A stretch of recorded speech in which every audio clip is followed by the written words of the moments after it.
Hi friends, welcome to Telugu cricket chat. Match number 58 Delhi capitals versus Punjab kings మధ్య ధర్మశాలలో అయితే జరగబోతుంది. ఈ మ్యాచ్ అయితే రెండు టీమ్స్ కూడా చాలా ఇంపార్టెంట్ మ్యాచ్. మరీ ముఖ్యంగా ఢిల్లీ క్యాపిటల్స్కి ఈ మ్యాచ్లో కనుక ఢిల్లీ టీం కనుక ఓడిపోతే వాళ్ళ ప్లే ఆఫ్స్ అవకాశాలు అయితే ఇంకా చాలా కఠినంగా మారిపోతాయి. ఎందుకంటే ఢిల్లీ టీం అయితే ఫస్ట్ హాఫ్లో చాలా బాగా పర్ఫామ్ చేసింది, కానీ ఈ సెకండ్ హాఫ్లో మాత్రం చాలా దారుణంగా పర్ఫామ్ చేస్తున్నారు. ముఖ్యంగా వాళ్ళు ఆడిన 3 మ్యాచ్ల్లో కూడా లాస్ట్ మ్యాచ్ అయితే ఎస్ఆర్హెచ్తో ఓటమి నుంచి తప్పించుకున్నారని చెప్పాలి వర్షం పడటం వల్ల. అంతకుముందు కేకేఆర్తో మరియు ఆర్సీబీతో వరుసగా మ్యాచ్లు ఓడిపోయారు. లాస్ట్ మ్యాచ్లో వర్షం కారణంగా మ్యాచ్ రద్దయి ఓటమి నుంచి తప్పించుకున్నారు ఢిల్లీ క్యాపిటల్స్. కాబట్టి ఢిల్లీ క్యాపిటల్స్ అయితే ఏమాత్రం కూడా మంచి ఫామ్లో లేరు. వాళ్ళు ఫస్ట్ హాఫ్లో ఆఫ్ ద టోర్నమెంట్లో చాలా మంచి ఫామ్లో ఉన్నారు, కానీ వాళ్ళైతే సెకండ్ హాఫ్లో మాత్రం చాలా దారుణంగా పర్ఫామ్ చేస్తున్నారని చెప్పాలి. కాబట్టి ఈ మ్యాచ్లో ఢిల్లీ టీం కనుక ఓడిపోతే వాళ్ళ ప్లే ఆఫ్స్ అవకాశాలు అయితే ఇంకా చాలా కఠినంగా మారిపోతాయి. వాళ్ళు ఇప్పటికీ మొత్తం 11 మ్యాచ్ల్లో 6 మ్యాచ్లు మాత్రమే గెలుచున్నారు. వాళ్ళు ప్లే ఆఫ్స్కి ఖచ్చితంగా వెళ్ళాలంటే వాళ్ళు మిగిలి ఉన్న 3 మ్యాచ్ల్లో కనీసం 2 మ్యాచ్లు గెలవాలి. ఇక అలాగే పంజాబ్ కింగ్స్ టీం విషయానికి వస్తే వీళ్ళు కూడా ఈ మ్యాచ్లో డెస్పరేట్గా గెలవడానికి అయితే ట్రై చేస్తారు. ఎందుకంటే పంజాబ్ కింగ్స్ అయితే పాయింట్స్ టేబుల్లో మనకి థర్డ్ ప్లేస్లో అయితే ఉన్నారు. మొత్తం 11 మ్యాచ్ల్లో 7 మ్యాచ్లు గెలిచి వాళ్ళైతే థర్డ్ ప్లేస్లో ఉన్నారు. కాకపోతే మనకి ఈ మ్యాచ్లు కనుక గెలిస్తే తర్వాత ఇంకొక మ్యాచ్ కనుక గెలిస్తే ఖచ్చితంగా పంజాబ్ కింగ్స్ అయితే టాప్ 2లోకి ఫినిష్ అవుతారు. టాప్ 2లో ఉంటే ఖచ్చితంగా అడ్వాంటేజ్ ఉంటుంది కదా. కాబట్టి పంజాబ్ కింగ్స్ కూడా టాప్ 2లో ఉండడానికి అయితే గట్టిగా ట్రై చేస్తారు. కాబట్టి ఢిల్లీ క్యాపిటల్స్కి ఏమో ఈ మ్యాచ్ ప్లే ఆఫ్స్కి వెళ్ళడానికి చాలా ముఖ్యం. అలాగే పంజాబ్ కింగ్స్కి ఏమో ఈ మ్యాచ్ టాప్ 2లో ఫినిష్ అవడానికి చాలా ఇంపార్టెంట్ కాబోతుంది. ఇక ఈ రెండు టీమ్స్ మధ్య హెడ్ టు హెడ్ స్టార్ట్స్ కనుక ఒకసారి చూస్తే మొత్తం ఐపీఎల్లో 33 మ్యాచ్లు జరిగాయి. అందులో ఢిల్లీ టీం అయితే 16 మ్యాచ్లో గెలిస్తే పంజాబ్ కింగ్స్ అయితే 17 మ్యాచ్లో గెలిచింది. రెండు టీమ్స్ మధ్య అయితే మంచి ఈక్వల్ రికార్డ్ అయితే ఉందని చెప్పాలి. ఒక్క మ్యాచే పంజాబ్ కింగ్స్ ఎక్స్ట్రా గెలిచారు ఢిల్లీ టీంతో పోలిస్తే. అలాగే లాస్ట్ 5 మ్యాచెస్లో అయితే ఢిల్లీ టీం అయితే 3 మ్యాచ్లో గెలిస్తే పంజాబ్ కింగ్స్ అయితే 2 మ్యాచ్లో గెలిచింది. ఇక మ్యాచ్ జరగబోయే ధర్మశాలలో పిచ్ ఎలా ఉండబోతుంది, టాస్ గెలిచిన కెప్టెన్ ఏం చేయాలంటే, జనరల్గా మనకి రీసెంట్గా ఎల్ఎస్జీ వర్సెస్ పంజాబ్ కింగ్స్ మధ్య ఇక్కడ మ్యాచ్ జరిగింది. ఆ మ్యాచ్లో పంజాబ్ కింగ్స్ అయితే ఫస్ట్ బ్యాటింగ్ చేసి 236 రన్స్ అయితే బోర్డు మీద పెట్టగలిగారు.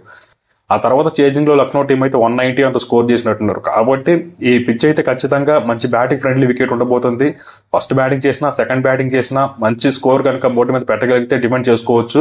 అయితే టాస్ గెలిచిన కెప్టెన్ మాత్రం ఖచ్చితంగా చేజింగ్కే వెళ్ళే అవకాశం ఉంది. సెకండ్ హాఫ్లో డ్యూ పడే అవకాశం అయితే అధికంగా ఉంది ఇక్కడ. ఇక ఈ రెండు టీమ్స్ యొక్క ప్లేయింగ్ లెవెన్స్ ఎలా ఉండబోతున్నాయి కనుక ఒకసారి చూస్తే, ముందుగా ఢిల్లీ క్యాపిటల్స్ విషయానికి వస్తే వీళ్ళైతే లాస్ట్ మ్యాచ్లో ఎస్ఆర్హెచ్కి అగేనెస్ట్గా బ్యాటింగ్లో చాలా దారుణంగా ఫెయిల్ అయ్యారని చెప్పాలి. వాళ్ళ టాప్ 5 బ్యాట్స్మెన్స్ అయితే అందరూ కూడా అట్లీస్ట్ డబుల్ డిజిట్ స్కోర్ కూడా చేయలేదు. ఫ్యాఫ్ డు ప్లెసిస్, అభిషేక్ పోరెల్ కానీ, కరుణ్ నాయర్ కానీ, కేఎల్ రాహుల్ కానీ, అక్షర్ పటేల్ కానీ అందరూ ఫెయిల్ అయ్యారు. కాకపోతే ట్రిస్టన్ స్టబ్స్ మరియు అశుతోష్ శర్మ లాంటి వాళ్ళు కాస్త పర్ఫామ్ చేశారు. కాబట్టి అట్లీస్ట్ 130 రన్స్ అన్న బోర్డు మీద పెట్టగలిగారు. కాబట్టి ఢిల్లీ బ్యాటింగ్లో అయితే చాలా ప్రాబ్లమ్స్ ఉన్నాయి. అంతేకాకుండా లాస్ట్ మ్యాచ్లో వీళ్ళు కరుణ్ నాయర్ని ఓపెనర్గా పంపించారు. ఇది అసలు ఎందుకు చేశారో ఇలాంటి మిస్టేక్ అయితే మనకు అర్థం కాలేదు. కరుణ్ నాయర్ వన్ డౌన్ ఆడుతున్నప్పుడు తను 1 డౌన్లోనే ఆడించాలి, ఓపెనర్గా పంపించాల్సిన అవసరం అయితే లేదు అక్కడ. అయితే బౌలింగ్లో మాత్రం ఢిల్లీ టీం అయితే కాస్త బెటర్గానే ఉందని చెప్పాలి. కుల్దీప్ మంచి బౌలింగ్ వేస్తున్నాడు. ఈ సీజన్ మొత్తం కూడా తనైతే బాగా కన్సిస్టెంట్గా పర్ఫామ్ చేస్తున్నాడు. అక్షర్ పటేల్ కూడా కొన్ని మ్యాచెస్లో కాస్త రన్స్కి వెళ్ళినప్పటికీ కూడా రీసెంట్గా అయితే లాస్ట్ కపుల్ ఆఫ్ మ్యాచెస్లో అక్షర్ పటేల్ కూడా మంచి బౌలింగ్ వేస్తున్నాడు. అలాగే మిచెల్ స్టార్క్, దుష్యంత్ చమీరా లాంటి వాళ్ళు కూడా పర్ఫామ్ చేస్తున్నారు, అలాగే రన్స్ ఇస్తున్నారు. అలాగే లాస్ట్ మ్యాచ్లో నటరాజన్ అయితే తీసుకొచ్చారు. మరి ఈ మ్యాచ్లో నటరాజన్తో వెళ్తారో లేకపోతే ముఖేష్ కుమార్తో వెళ్తారో చూడాలి. ఇక వీళ్ళ లైక్లీ ప్లేయింగ్ విషయానికి వస్తే అభిషేక్ పోరెల్ మరియు ఫ్యాఫ్ డు ప్లెసిస్తో ఓపెన్ చేస్తారు. 3లో కరుణ్ నాయర్, 4లో కేఎల్ రాహుల్, 5లో అక్షర్ పటేల్, 6లో ట్రిస్టన్ స్టబ్స్, 7లో అశుతోష్ శర్మ, 8లో విప్రజ్ నిగమ్, 9లో మిచెల్ స్టార్క్, 10లో దుష్యంత్ చమీరా, 11లో కుల్దీప్ యాదవ్ అయితే టీంలోకి వస్తారు. ఇంపాక్ట్ ప్లేయర్గా నటరాజన్ కానీ ముఖేష్ కుమార్ కానీ ఆడతారు.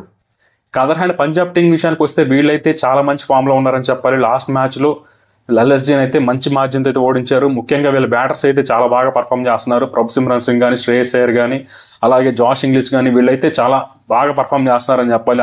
అలాగే నేహల్ వదేరా, శశాంక్ సింగ్ లాంటి వాళ్ళు కూడా చాలా మంచి ఫినిషింగ్ టచ్ అయితే ఇస్తున్నారు.